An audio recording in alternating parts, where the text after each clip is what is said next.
It began as an absence that no one took seriously. A few missed calls, some unanswered texts, and the vague assumption that Laura Babcock, known for her unpredictability, had simply wandered off again. But as the hours stretched into days, and then into over a week, the silence became unbearable. Her phone had last pinged a tower on the outskirts of Toronto. After that, nothing. Not a single call, message, or online trace. Her bank account remained untouched.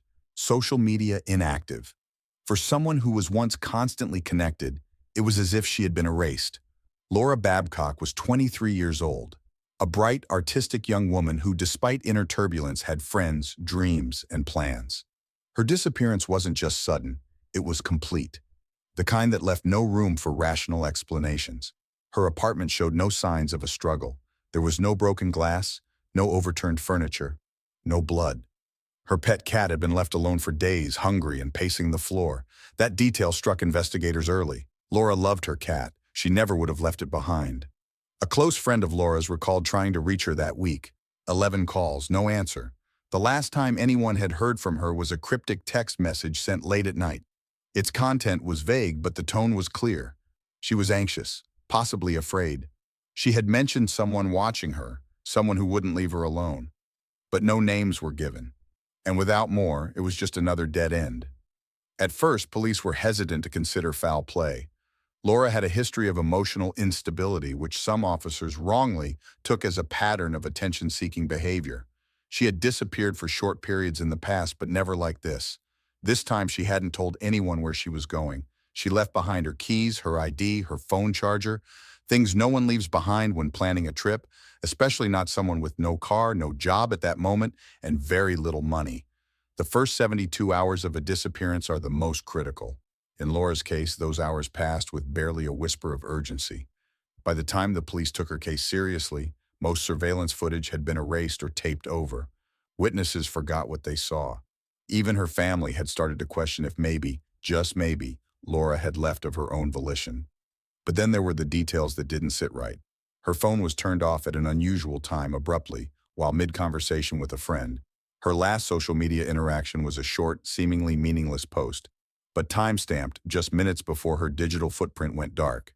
There was no recorded travel, no flight, no bus, no ride-hailing request. She didn't withdraw cash. Her prescriptions remained at the pharmacy, uncollected. Weeks passed. A missing persons poster was shared online and in local cafes, but no one came forward with anything useful.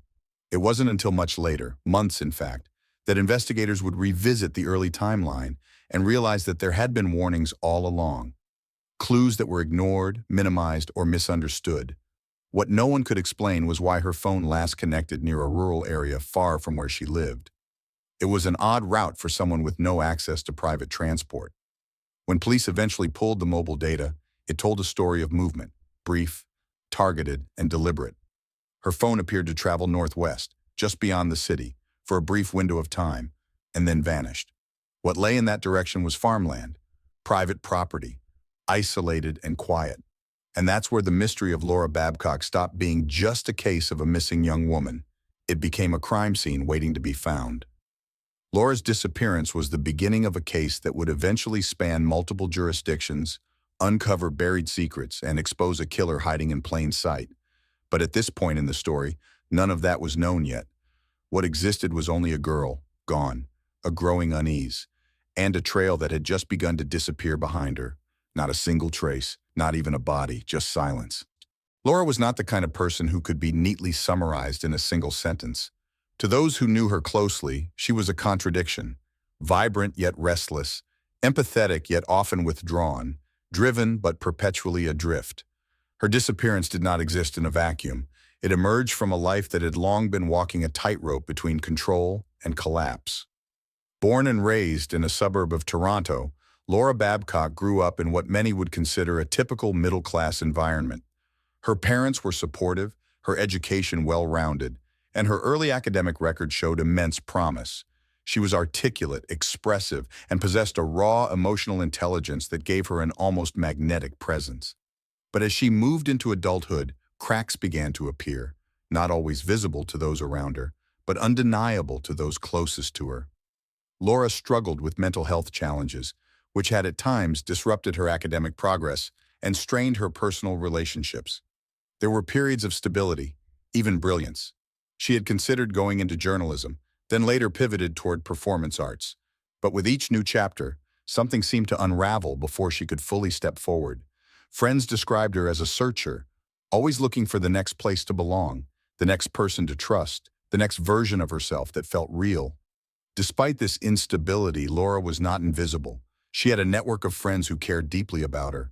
She was known in downtown Toronto's social circles, often frequenting art cafes and spoken word events.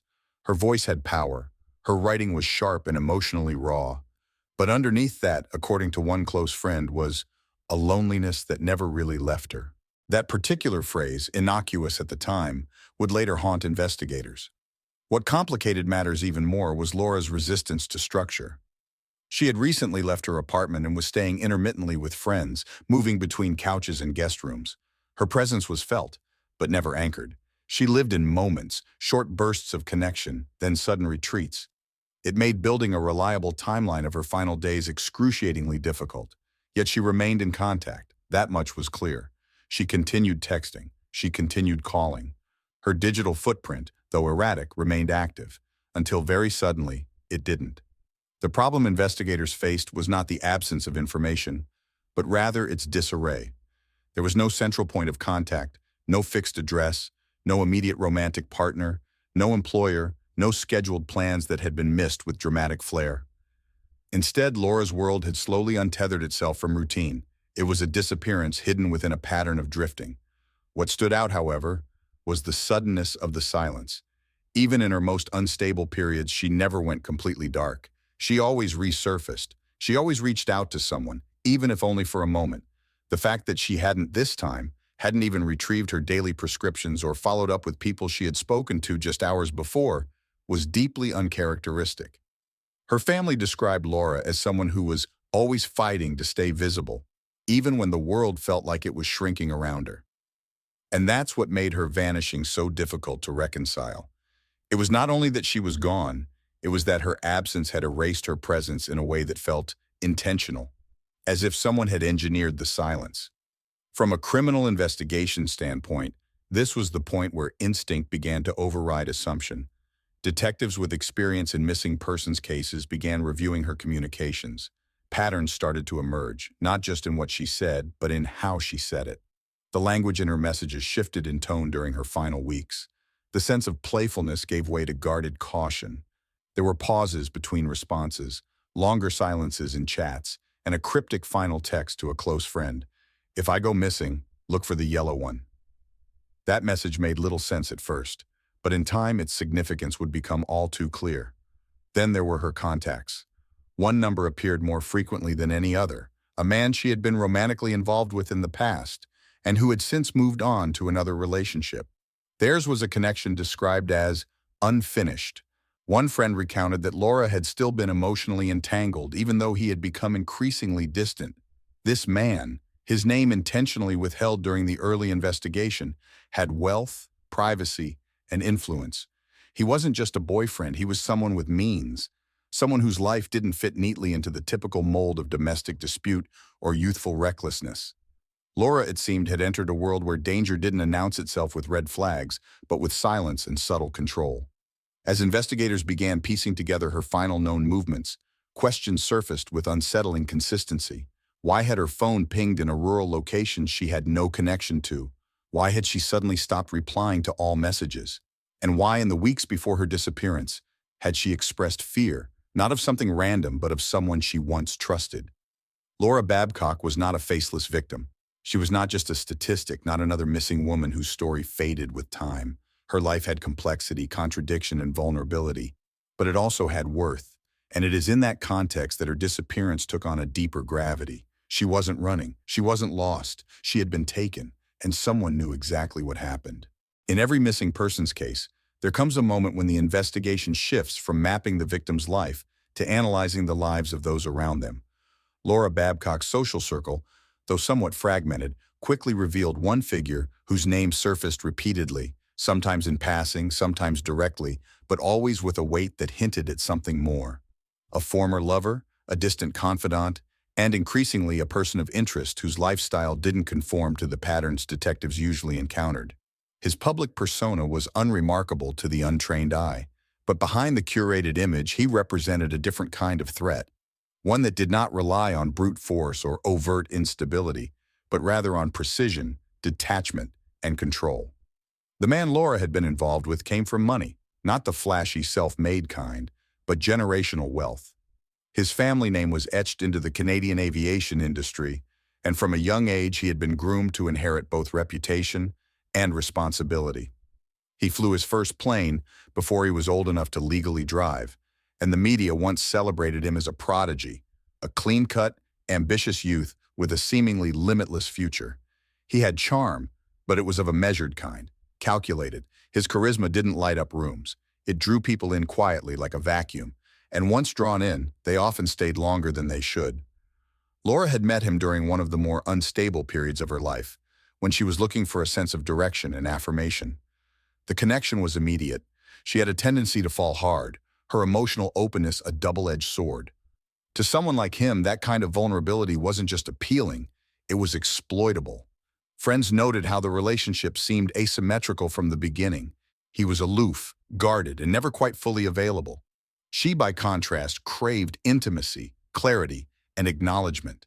It was a dynamic not uncommon in manipulative partnerships, one person searching for belonging, the other offering just enough warmth to keep the imbalance going. What made this man stand out during the investigation wasn't simply his past relationship with Laura. It was how surgically he had removed himself from her narrative in the weeks leading up to her disappearance. When detectives reviewed text logs, they found a pattern of intermittent communication, brief, non-committal messages often initiated by Laura. But the tone shifted significantly as the weeks progressed. She reached out more frequently, sometimes late at night, her messages increasingly fragmented and urgent. His replies were cold, evasive, and eventually non-existent. One message from Laura, retrieved from an old phone backup, read simply, "I need to talk to you. It's important." There was no reply. Another, sent a few days later. "You promised you'd protect me. Why are you pretending I don't exist?" No response. In a later interview with police, the man downplayed their relationship. He described it as casual, short-lived, and insignificant. But others close to Laura disputed that characterization. They remembered the late-night calls, the emotional breakdowns, the moments when she questioned her own sanity after feeling discarded. The man wasn't just someone she dated. He had occupied a space in her life that she couldn't seem to escape from, even long after the romance had dissolved. As detectives expanded their inquiry, more concerning patterns emerged. This man had a history of brief, intense connections with women, many of whom described similar feelings of emotional manipulation and abrupt abandonment. None had gone missing. But the emotional residue they described matched what Laura had been experiencing in the months before she vanished. And then there was his lifestyle. Unlike most individuals of his age, he had no need to work. He owned multiple properties, rarely stayed in one place for long, and often traveled under the radar, never through commercial airlines, always with private means. Investigators found it difficult to trace his movements due to the absence of digital footprints. He had the kind of mobility and access that allowed him to be anywhere and to vanish just as easily. More troubling was his access to specialized equipment, aviation tools, vehicles, and machinery not available to the average person. One such item would become central to the case, a large industrial incinerator mounted on a trailer, designed for agricultural waste disposal but capable of far more sinister applications. At the time of Laura's disappearance, this man had recently acquired one of these machines. On paper, it was listed under a corporate entity he controlled, one of several shell companies he had registered over the years. The stated use, livestock rendering. But the machine had never been moved to any farm with livestock, nor had it been registered for operational permits. Investigators were left with a growing set of questions. Why had a young man with no agricultural background purchased such a device? Why had he cut off contact with a woman who had clearly grown fearful in his presence? And why, when questioned, did he appear so unaffected, so calm? There were no signs of panic, no agitation, no hesitation, just a quiet, methodical detachment. At that stage in the investigation, no direct link between him and a crime could be proven. There was no body, no witness, no confession, and the man in question was careful, painstakingly so. Every trace of interaction had been curated, minimized, or erased. But the more detectives dug, the more they realized they weren't dealing with someone reckless. They were dealing with someone strategic, a person for whom disappearance wasn't an accident. It was an outcome. And Laura Babcock was no longer just a missing person. She was part of a carefully constructed silence, one that someone had worked hard to maintain. What haunted investigators wasn't just what they knew, it was what they couldn't yet prove. In the complex timeline of Laura Babcock's disappearance, the last 2 weeks of her documented activity offered a disturbing blend of inconsistency and urgency. As the investigation deepened, this window became a focal point for both detectives and behavioral analysts. It was not only a period of heightened communication, but one of emotional escalation, quiet warnings, and subtle cues, each seemingly disconnected, yet collectively pointing toward a looming threat. By this point in the investigation, Laura was no longer just a missing person. Her digital trail, once a clutter of scattered texts, social media posts, and unanswered calls, had been reconstructed by forensic analysts into a loose chronology. Her final digital movements, when carefully examined, carried a tone of subdued panic, veiled behind forced normalcy. There were no overt confessions of fear, no direct reports of danger, but her language changed. The way she communicated shifted. The signs were subtle, but for those trained to recognize behavioral red flags, they were unmistakable. What Laura expressed in those final days was not a fear of the unknown, but of the familiar. Her anxiety appeared rooted in someone she knew, someone she had once trusted, possibly even loved. She no longer hinted at needing space or clarity. Instead, her messages reflected a gradual retreat into caution. She stopped sharing her location with friends. She didn't post pictures. She used vague references rather than names. And in more than one message, she alluded to someone who won't let go. Investigators found themselves returning again and again to a small cluster of messages she had sent to a close friend just days before disappearing. These messages had gone largely unnoticed at the time, dismissed as venting or personal turmoil. But under the lens of post-event analysis, they read differently. One message said, "I feel like I'm being watched, but no one's around. I don't know if I'm imagining it or not." Another, "I thought I was safe. I was wrong. I shouldn't have said anything." And then there was the final chilling phrase, "If anything happens, it's because I got too close." From a forensic psychology perspective, these are what are known as anticipatory warnings, statements made by victims who sense a threat but either cannot or will not report it directly. Sometimes it's because they fear they won't be believed. Other times, it's because the danger feels intangible, emotional, psychological, or covert in nature. Laura's inner circle noticed the shift. A few attempted to intervene. One friend offered her a place to stay. Another asked if she had gone back to him, referring to the man she had previously been involved with. But Laura never confirmed anything. She denied being in trouble, yet couldn't hide the weight behind her words. The duality of her behavior, desiring to be heard while simultaneously downplaying the seriousness, made it easy for others to misunderstand the urgency. That misreading would prove costly. Complicating matters further was her transient lifestyle in the weeks before her disappearance. She had no fixed address. She was moving between temporary accommodations, staying with friends, acquaintances, and at times alone in places she wouldn't disclose. Investigators would later discover that she had spent a night at a motel under her own name, a detail found only through a paper receipt tucked in her wallet. There was no security footage available from the property. No one recalled seeing her come or go. For law enforcement, the task of recreating her path was made infinitely harder by the lack of consistency. Without a clear route, timeline, or permanent location, her final movements became fragmented, a puzzle with too many missing pieces. But one element began to stand out with increasing clarity, a mobile phone signal trace that placed her well outside the city during one of her last active days. The location in question was in a remote area, known for its sparse population and private properties. She had no friends there, no known family, no reason to go on her own.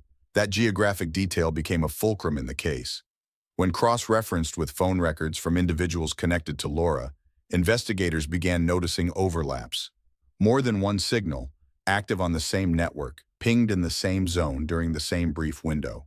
While correlation does not imply causation, this convergence offered a new hypothesis, that Laura hadn't traveled alone, and that whoever she was with had reason to conceal their presence. One element that further deepened suspicion was the near-total silence that followed. After that rural tower ping, Laura's phone went dead, permanently. There was no recovery, no attempted login, no voicemail, no trace. Statistically, when a missing person's phone is powered off and remains off indefinitely, the likelihood of voluntary disappearance diminishes sharply.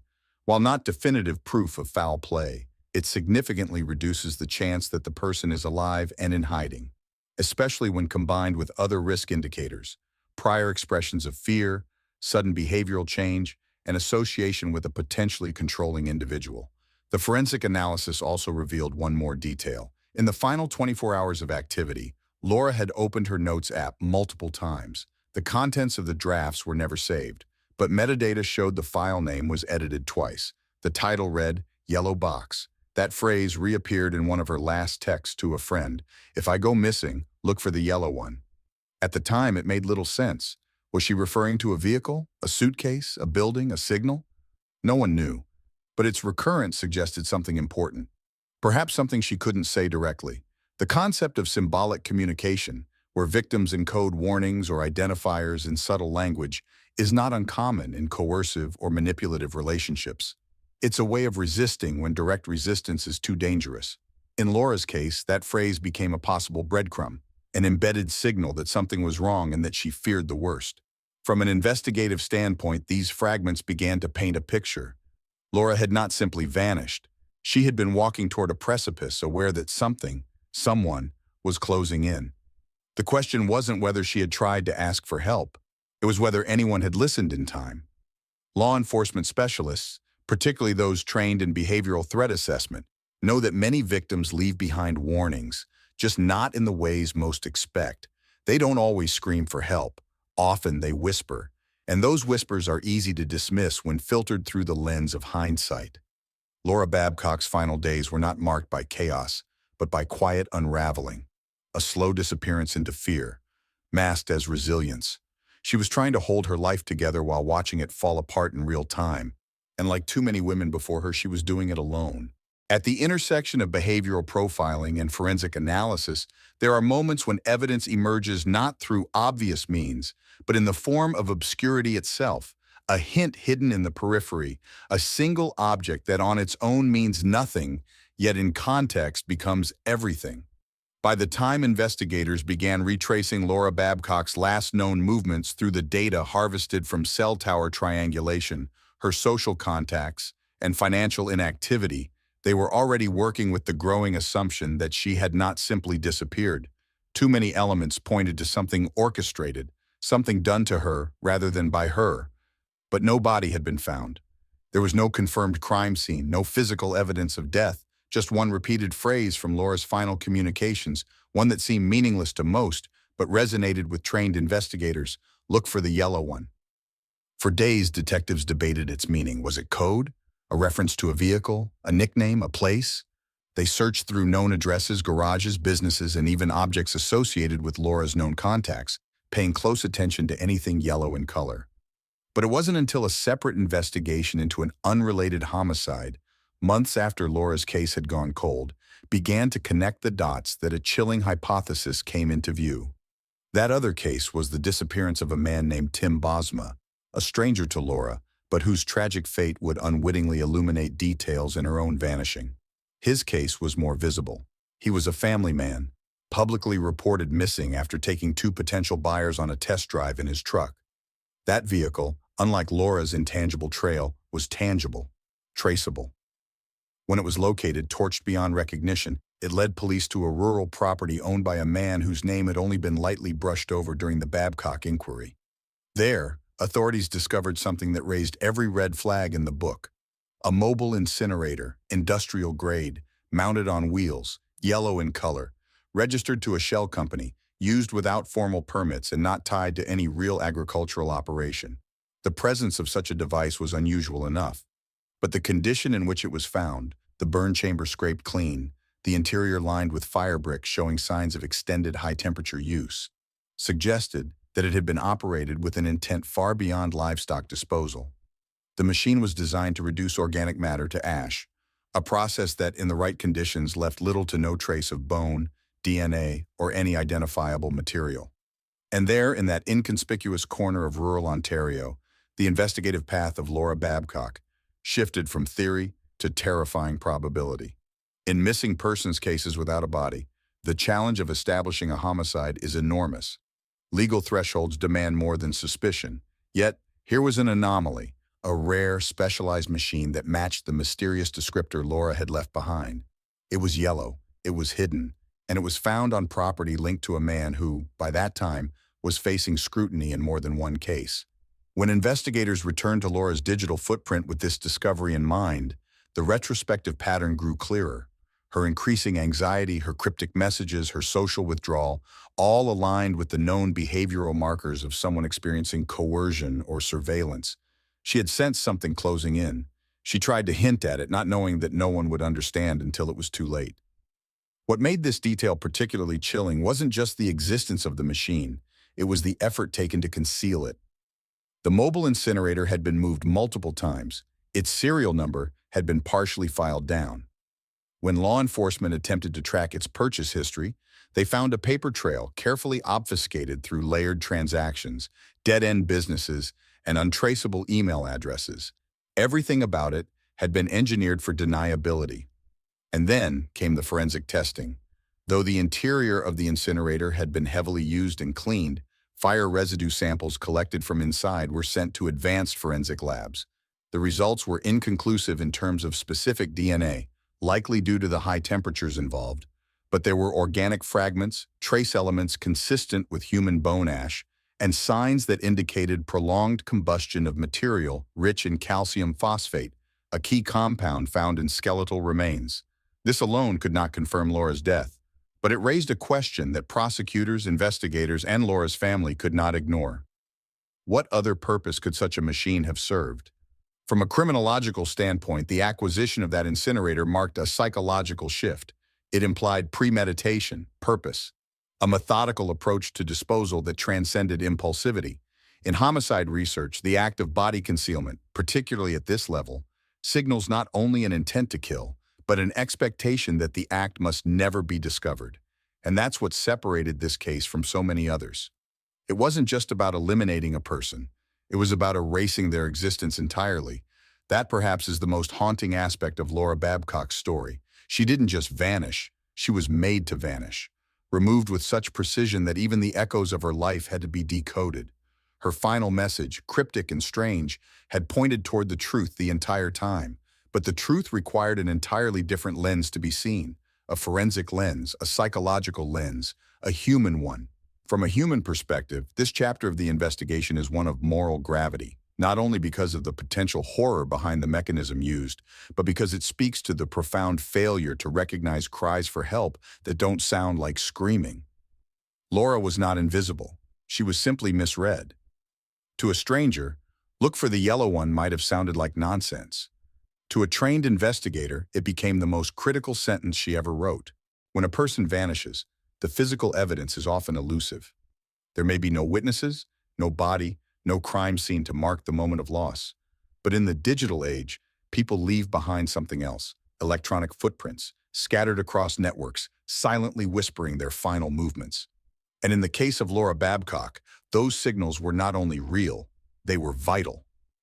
The investigation had now moved beyond theories.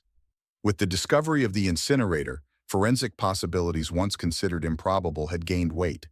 But still, the case lacked the connective tissue needed to establish legal certainty. In the absence of a body, investigators leaned into the realm of digital forensics, not just as supplemental evidence, but as the foundation of the entire case. Laura's phone was the first object of scrutiny. Though it had gone dark shortly after her disappearance, its metadata, collected through call records, location history, and cellular tower pings, became a map of her final known hours. This wasn't just about where she had been, but when, and for how long, and who else had been in the same digital space at the same time. Digital investigators reconstructed a timeline based on triangulation data. Each mobile phone connects to the nearest available cell tower, creating a trail of approximate locations. In Laura's case, there was a pattern, sporadic pings around downtown Toronto, consistent with her movements in the city. But then came a break in the pattern. Her device, previously active within urban centers, was suddenly picked up in a rural sector, an isolated region that had no logical connection to her daily life. That single ping was brief, but it mattered. On that day, Laura's phone connected to a tower serving a farming corridor west of the city. The signal registered for just over 30 minutes before disappearing permanently. It was her last traceable location. At first glance, 30 minutes might not seem like much, but the human body can vanish in far less time. And a machine designed to destroy matter at over 1,000 degrees Fahrenheit needs only a few minutes to erase a lifetime. Investigators cross-referenced her signal with the mobile devices of people connected to her. One stood out, belonging to the man she had been emotionally entangled with in the months leading up to her disappearance. His phone had also pinged off the same tower during the same 30-minute window. That overlap was not coincidental. It was digital proximity, not proof, but presence. Yet presence alone wasn't enough. So the investigative team broadened their scope, seeking data from GPS systems, security cameras, and Wi-Fi connection logs, any form of passive data collection that could help fill the gaps. They issued warrants, pulled location history from service providers, and examined access logs from the suspect's properties and vehicles. Slowly, a picture emerged, not just of where Laura had gone, but of a synchronized path between her movements and the movements of a man who refused to acknowledge any contact. One breakthrough came from a surveillance camera perched on the corner of an industrial park, nearly a mile from where Laura's phone was last active. The footage, blurry and mostly uneventful, showed a large enclosed trailer, yellow in color, driving toward the direction of the suspect's private hangar, one of his many personal facilities not registered for commercial use.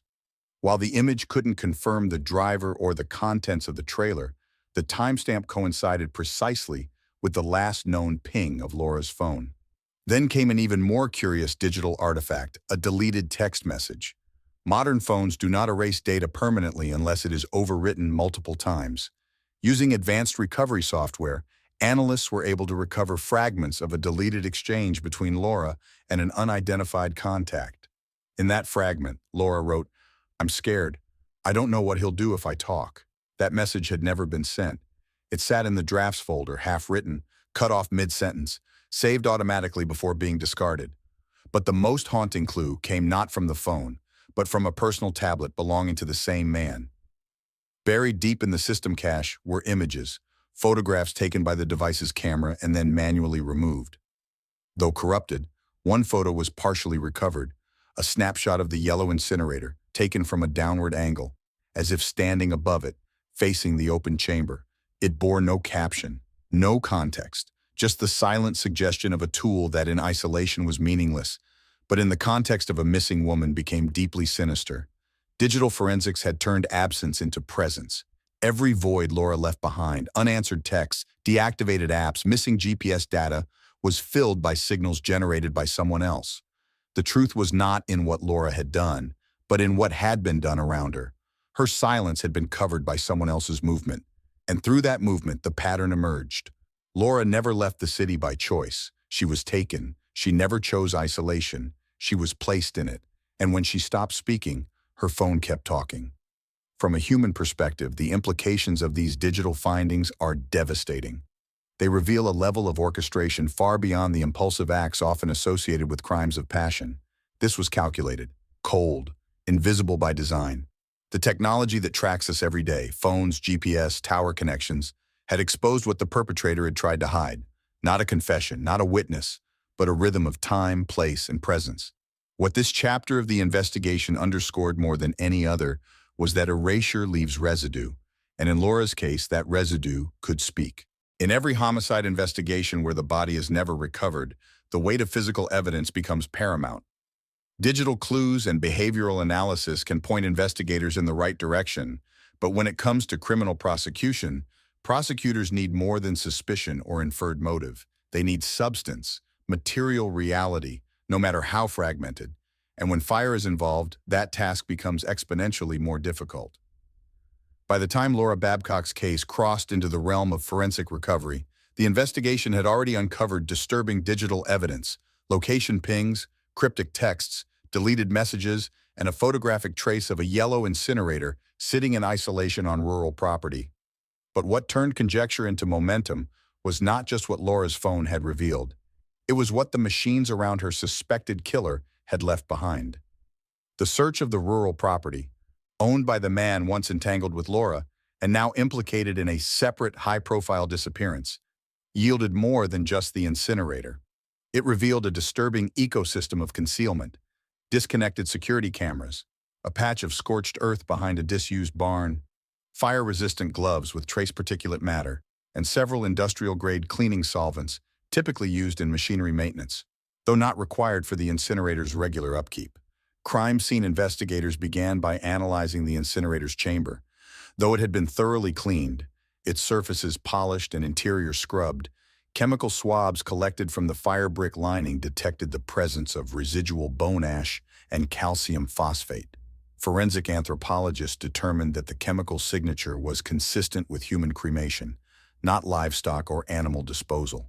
The patterns left behind inside the chamber, particularly the burn halo, also indicated that something organic had been combusted for several hours at extreme temperature. The team then moved to the soil behind the barn, which had been layered with gravel and appeared recently disturbed. Subsurface thermal analysis suggested that this area had been used as a burn site prior to the use of the incinerator. Soil samples collected across multiple layers revealed microscopic bone fragments, carbon residue, and trace metals commonly found in human dental fillings. Though no intact body could be recovered, and no fragment could be tied to a specific individual through DNA, the circumstantial picture began to cohere. This was not a property used for legitimate agricultural purposes. It was not a place where organic material was disposed of routinely or lawfully. It was, by all available evidence, a controlled environment optimized for elimination. Investigators also retrieved an unregistered vehicle parked behind the main structure. It was a cargo van, stripped of seats and insulation. Inside were zip ties, a mattress, and large plastic tarps. Luminol testing revealed significant blood evidence on the interior floor paneling.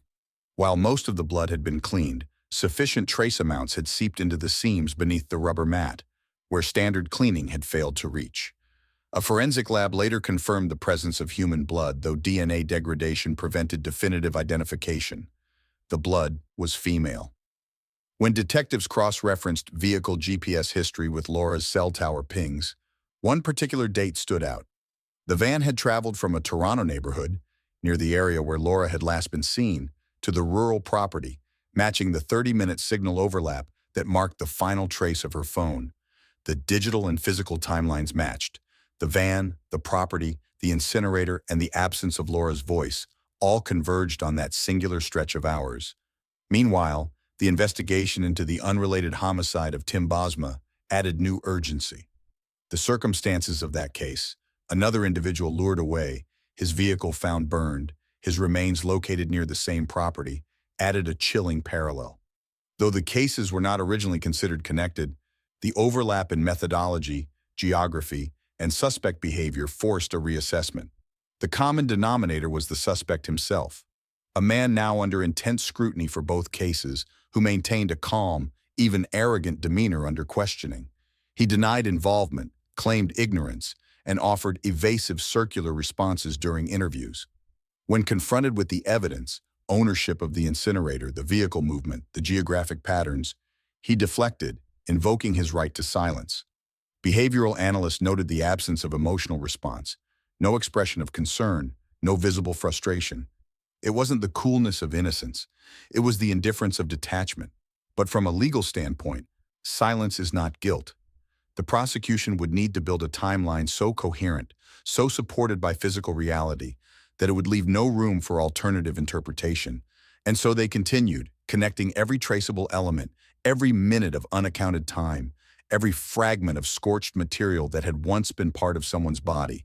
This phase of the case became a masterclass in forensic reconstruction. Investigators utilized 3D modeling to recreate the suspect's property, plotting every known GPS location, every relevant timestamp, and every recovered object.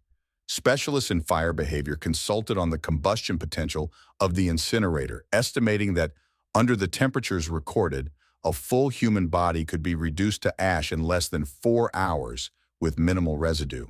Human rights advocates would later point out the broader implications: how private ownership of such machinery, with no oversight or regulation, had enabled a crime so clean it nearly went undetected.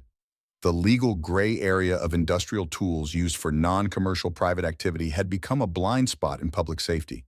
From a human perspective, the horror lies in the simplicity. A life, complex and vivid as Laura's, reduced to particles, dispersed into the wind above an empty field. No gravestone, no funeral, no goodbye. The incinerator had done more than destroy evidence. It had denied closure, but it had not erased everything. The soot in the chamber, the particles in the soil, the faint blood in the van's seam. Together, these remnants formed a silent confession, the kind spoken not in words but in traces left behind by heat, by time, and by arrogance. When detectives cross-referenced vehicle GPS history with Laura's cell tower pings, one particular date stood out. The van had traveled from a Toronto neighborhood, near the area where Laura had last been seen, to the rural property, matching the 30-minute signal overlap that marked the final trace of her phone. The digital and physical timelines matched. The van, the property, the incinerator, and the absence of Laura's voice all converged on that singular stretch of hours. Meanwhile, the investigation into the unrelated homicide of Tim Bosma added new urgency. The circumstances of that case, another individual lured away, his vehicle found burned, his remains located near the same property, added a chilling parallel. Though the cases were not originally considered connected, the overlap in methodology, geography, and suspect behavior forced a reassessment. The common denominator was the suspect himself, a man now under intense scrutiny for both cases, who maintained a calm, even arrogant demeanor under questioning. He denied involvement, claimed ignorance, and offered evasive, circular responses during interviews. When confronted with the evidence, ownership of the incinerator, the vehicle movement, the geographic patterns, he deflected, invoking his right to silence. Behavioral analysts noted the absence of emotional response, no expression of concern, no visible frustration. It wasn't the coolness of innocence. It was the indifference of detachment. But from a legal standpoint, silence is not guilt. The prosecution would need to build a timeline so coherent, so supported by physical reality, that it would leave no room for alternative interpretation.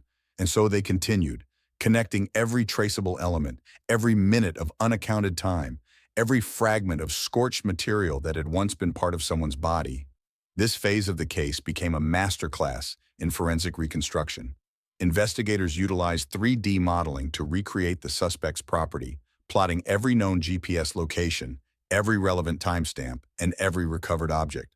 Specialists in fire behavior consulted on the combustion potential of the incinerator, estimating that, under the temperatures recorded, a full human body could be reduced to ash in less than 4 hours with minimal residue. Human rights advocates would later point out the broader implications, how private ownership of such machinery, with no oversight or regulation, had enabled a crime so clean it nearly went undetected. The legal gray area of industrial tools used for non-commercial private activity had become a blind spot in public safety. From a human perspective, the horror lies in the simplicity. A life, complex and vivid as Laura's, reduced to particles, dispersed into the wind above an empty field. No gravestone, no funeral, no goodbye. The incinerator had done more than destroy evidence. It had denied closure, but it had not erased everything. The soot in the chamber, the particles in the soil, the faint blood in the van's seam. Together, these remnants formed a silent confession, the kind spoken not in words, but in traces left behind by heat, by time, and by arrogance. The investigation had narrowed into a corridor of converging evidence. GPS records, digital footprints, soil analysis, traces of human biological material, and a yellow industrial incinerator with no legitimate use. At the center of that convergence stood two men, Dylan Millard, heir to a multi-million-dollar aviation company, and his close associate, Mark Smeech, an aspiring rapper with a background far less polished but no less complicated. Until now, both had offered nothing. No answers, no expressions of concern, just denial, dismissal, or silence. But behind closed doors, under the weight of the forensic and digital case, the walls began to crack. Police had initially focused their efforts on Millard. He was cold, strategic, almost pathologically controlled in demeanor. His privilege had taught him how to maintain detachment, how to avoid emotional tells, and how to remain outwardly unshaken even in the face of damning evidence. He didn't flinch when shown GPS maps of his vehicle near Laura's last cell signal. He did not blink at the mention of the incinerator. His tactic was simple: deny everything and offer nothing. But it was Mark Smitch who broke pattern. When brought in for questioning, Smitch's initial behavior was defensive but disorganized. Unlike Millard, he lacked composure under sustained pressure.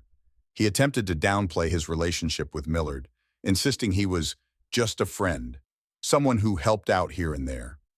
Yet police had enough to challenge him. They showed him phone records, movements logged near the incinerator site, and most crucially, a series of lyrics from a rap song Smitch had written after Laura's disappearance. The lyrics spoke of fire, of making someone disappear, of there being no body left. These weren't mere artistic metaphors. Investigators recognized them as leakage, subconscious slips in which the truth emerges in disguise. Behavioral analysts reviewed the language and noted the specificity, the timing, the parallels with known facts in Laura's case. When confronted with this, Smitch's reaction shifted. He fumbled through explanations, claiming it was just art, that he rapped about dark stuff all the time. But his voice cracked under cross-examination. He contradicted earlier statements. He claimed he didn't remember certain nights. Then, almost offhandedly, he made a mistake. He referenced an event that had never been made public, something only someone involved could have known. That misstep turned the interrogation room into a live trap, and Smitch was now inside it. When pressed further, the inconsistencies widened. Smitch claimed Laura was never at the property. Later, he said he wasn't sure. Then he denied knowing about the incinerator, only to later describe its location in exact detail. His attempts to distance himself from Millard began to backfire. The more he spoke, the more he positioned himself as a man trying to crawl out of a narrative he had helped build. At the same time, Dylan Millard held firm. His demeanor remained unreadable. He denied involvement.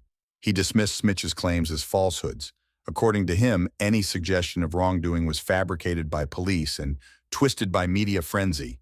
But now the prosecution had something powerful, not just science and data, but human contradiction. The divergence between Smitch and Millard's accounts became the fulcrum for the legal team. In the absence of a body, the case would be won not with direct evidence, but through a triangulation of motive, opportunity, forensic residue, and most importantly, broken loyalty. The two men had once moved in synchrony, but now, under pressure, their stories drifted apart. Chapter 9. No Body, No Alibi, Trial by Fire. When the trial of Dylan Millard and Mark Smitch began, it was already being called one of the most complex homicide cases in Canadian history. The courtroom was packed. Journalists sat in tight rows beside family members who hadn't seen Laura in years. There was no coffin, no last photograph, just her name, and the overwhelming void where a body should have been. The prosecution opened with an acknowledgement. No one had recovered Laura Babcock's remains. There was no weapon, no confession. But what followed was a masterfully constructed mosaic, a timeline of digital records, cell tower data, forensic analysis of fire damage, GPS logs, and the unraveling of two co-defendants who had once been nearly indistinguishable. Prosecutors painted a picture of control, of obsession, and of elimination. Laura had been entangled in a toxic dynamic, rejected but still visible. She was, in the eyes of Millard, a threat to his new relationship and a problem that needed solving. Her disappearance was not sudden. It had been preceded by surveillance, digital silence, and behavioral change, each suggesting that she knew something was coming. The evidence around the incinerator was a centerpiece. Scientists described the chemical makeup of the burn chamber, the organic traces found in the soil, and the estimated temperature required to cremate a human body without trace. They spoke of the absence of animal DNA, the absence of agricultural use, and the disturbing specificity of this device being acquired just weeks before Laura's disappearance. Then came the cross-examination of Smitch's rap lyrics and his failed attempts at plausible deniability. Prosecutors brought in linguistic experts who spoke about subconscious narrative shaping and post-offense behavior. They compared Smitch's lyrics to the timeline of the disappearance, underlining the sinister synchronicity between fiction and fact. The defense tried to attack the weak spots. They argued the evidence was circumstantial. They questioned the reliability of cell tower data. They reminded the jury over and over there was no body, no murder weapon, no eyewitness to a killing, but the prosecution had anticipated this. In closing arguments, they made their position clear. This case is not about what we don't have, It's about what we do. And what we have is a woman who vanished without a trace, while two men, known to have access to an industrial incinerator, lied about where they were when they were there and why their phones placed them in the exact same place at the exact same time that Laura Babcock ceased to exist. The jury deliberated for days. The courtroom remained tense. Reporters filled nightly newscasts with speculation and legal commentary. The phrase "no body murder" trended online, reviving public debates about justice, evidence, and the burden of proof. But in the end, the silence Laura left behind spoke louder than any defense. Dellen Millard and Mark Smich were found guilty of first-degree murder. The judge handed down life sentences, no possibility of parole for 25 years. The courtroom was silent as the verdict was read. Millard showed no emotion. Smich looked down. There was no victory, only acknowledgement. Justice had come, not because of what was found, but because of what could no longer be denied. The courtroom emptied. The sentences were handed down. The headlines faded into the next cycle of tragedy and scandal. But for those closest to Laura Babcock, the conclusion of the trial was not an ending. It was simply the closing of one chapter in a story that would never truly find resolution. There was no grave to visit, no ashes to scatter, no final letter. Laura had been taken in a way that denied her family and friends every traditional ritual of grief. For many, that absence was more painful than the crime itself. It wasn't just that she had died, it was that everything about her, every physical trace of her existence, had been deliberately erased. The calculated nature of her disappearance had transformed mourning into something colder, heavier, something without shape or direction. Her parents, speaking publicly only once after the verdict, described the emotional dissonance of living without confirmation, years of hoping, fearing, imagining scenarios both horrible and implausible, only to be told that the worst had indeed happened. But without her body, without her belongings, without even a lock of hair, there was no closure, only a gaping, echoing void where their daughter's life used to be. The case of Laura Babcock became more than a homicide investigation. It became a study in how systems fail vulnerable people, how society struggles to recognize the early signs of coercive control, how easy it is to dismiss a woman's distress as drama, especially when she has no fixed address, no stable income, and a history of emotional turbulence. Laura had reached out. She had voiced concern. She had sent warnings that were misread, ignored, or written off as exaggeration. Her story revealed the limits of our instincts, how we tend to look for violence in the loud, chaotic places and often miss the kind that hides in silence. What Laura experienced wasn't sudden. It was a slow erasure, wrapped in manipulation and quiet threats. She died in the shadow of someone else's convenience because her life had become, to that person, an obstacle to be eliminated. But in the aftermath of the trial, her absence carried a new kind of presence. Her name became a case study for legal scholars examining no-body prosecutions. Her text messages were used in domestic violence seminars to teach frontline responders about hidden signals. Advocacy groups cited her case in petitions for better tracking of coercive behavior patterns, especially in women who don't fit conventional molds of vulnerability. She became an example of how digital forensics could stand in place of bloodstains, and how behavior could speak when voices are gone. Among friends and loved ones, her memory persisted not just in sorrow, but in small acts of restoration. A scholarship was established in her name at her former high school, supporting students with mental health challenges. A bench was installed in a quiet Toronto park, with a plaque that didn't mention the crime. Only her favorite quote, "I want to leave echoes, not just noise." The irony was painful. The woman who once worried about being forgotten had become unforgettable, not because of who she was taken by, but because of what she was taken from. Her story did not end in flame. It continued in every conversation about justice without a body, every legal policy that now bears her invisible fingerprints, every investigator who learned that silence isn't the absence of truth. It's often where truth waits to be found. From a forensic standpoint, the Babcock case pushed boundaries. It validated that meticulous digital reconstruction, behavioral evidence, and circumstantial triangulation could, in rare cases, stand in for traditional forms of proof. From a societal perspective, it reminded us that justice isn't always a clean, cathartic resolution. Sometimes it's a quiet, stubborn refusal to let someone vanish without consequence. But from a human perspective, perhaps the most enduring lesson, It taught us that people like Laura matter even when they're inconvenient, that their fear is worth listening to even when it doesn't sound urgent, that their lives carry meaning even when stripped of the neatness we expect. Laura Babcock was more than a victim. She was a voice too long unheard, and now she speaks through every system that failed her, urging us quietly but firmly to do better.